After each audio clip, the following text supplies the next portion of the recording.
Finally চিন্নাস্বামীর মাঠে এই বছরের আইপিএল এ প্রথম জয়টি পেল আরসিবি।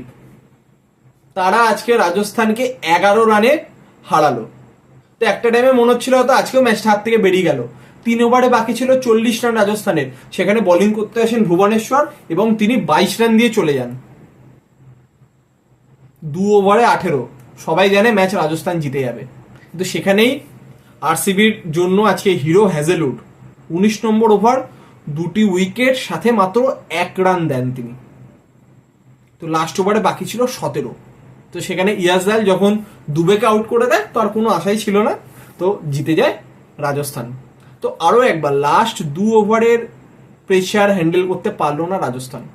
আমরা দিল্লি ম্যাচেও দেখেছি সেম জিনিস, লাস্ট 2 ওভারে এসে পারলো না তারা। এবং সেই 2 ওভারে কিন্তু স্ট্রাইকে ছিলেন ধ্রুব জুরেল, তিনি সবটাই করে লাস্টে ফিনিশটা করতে পারলেন না দলের জন্য।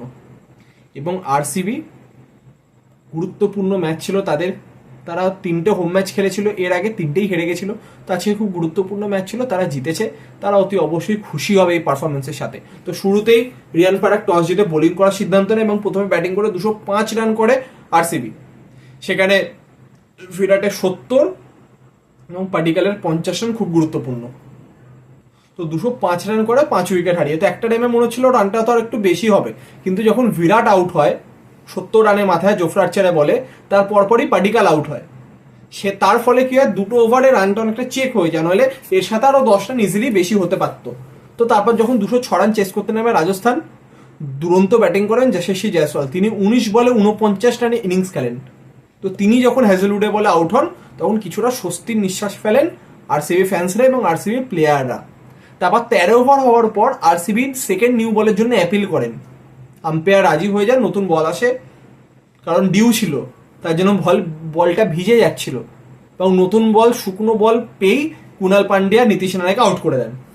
তারপর নামেন হেটম্যার, তারপর হেটম্যার আউট হন। তো লাস্টে যখন বাকি ছিল 3 ওভারে 40, তো যেমনটা বললাম ভুবনেশ্বরের ওভারে 22 রান হয়, তো বাকি ছিল 2 ওভারে 18। সেইখানে ম্যাচ উইনিং দুরন্ত ওভার বোলিং করেন হ্যাজেলউড, তিনি 1 রান দেন, 2টি উইকেট নিয়ে চলে যান।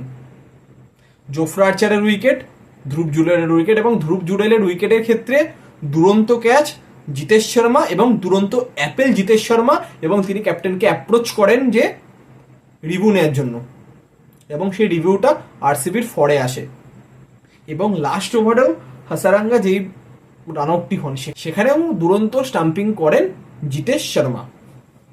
এবং লাস্ট ওভারে যখন প্রথম বলেই দুবে যখন আউট হয়ে যায় মিড উইকেট, ডিপ মিড উইকেটে ফিল সল্টের হাতে ক্যাচ দিয়ে, তো তখন আর তাদের হয়ে কোনো আশা ছিল না। এবং 194তে তাদের ইনিংস শেষ হয়ে যায়, 11 রানে এই ম্যাচটি জিতে নেয় আরসিবি। তো আরসিবি 5টি অ্যাওয়ে ম্যাচ খেলেছে, 5টি জিতেছে।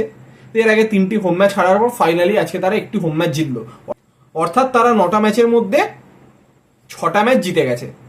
তো তারা অতি অবশ্যই চাইবে এই মোমেন্টামের সাথে আগামী ম্যাচেও পারফর্ম করতে। এবং রাজস্থান কোনোভাবেই তাদের তীরে এসে তরি ডুবে যাচ্ছে প্রতি ম্যাচে, তাদের প্রপার কোনো ফিনিশার নেই দলে। ধ্রুব জুরেল বা শুভম দুবে এদেরকে দিয়ে চলছে না, হেটম্যার সেই ফর্মে নেই। তো এর একটা কোনো সলিউশন তাদেরকে বার করতেই হবে, নইলে কিন্তু তীরে এসে তরি তাদের আবারও ডুববে। লাস্ট 2 ওভারের প্রেশার হ্যান্ডেল করার মতো ব্যাটসম্যান দরকার, যতক্ষণ না তারা পাচ্ছে।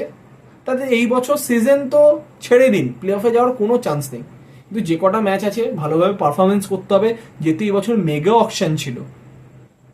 তো সুতরাং নেক্সট বছরে খুব একটা তারা আহামরি কিছু স্কোয়াড চেঞ্জ করতে পারবে না, তাদের একজন ফিনিশারের খুব প্রয়োজন, হলে কিন্তু এইভাবে তারা ম্যাচগুলো হাত থেকে তাদের বেরিয়ে যাবে। তো তারা অতি অবশ্যই চাইবে, এবং আমরাও চাইবো যাতে তারা এই সমস্যা থেকে বেরিয়ে আগামী ম্যাচে ভালোভাবে পারফরমেন্স করতে পারে।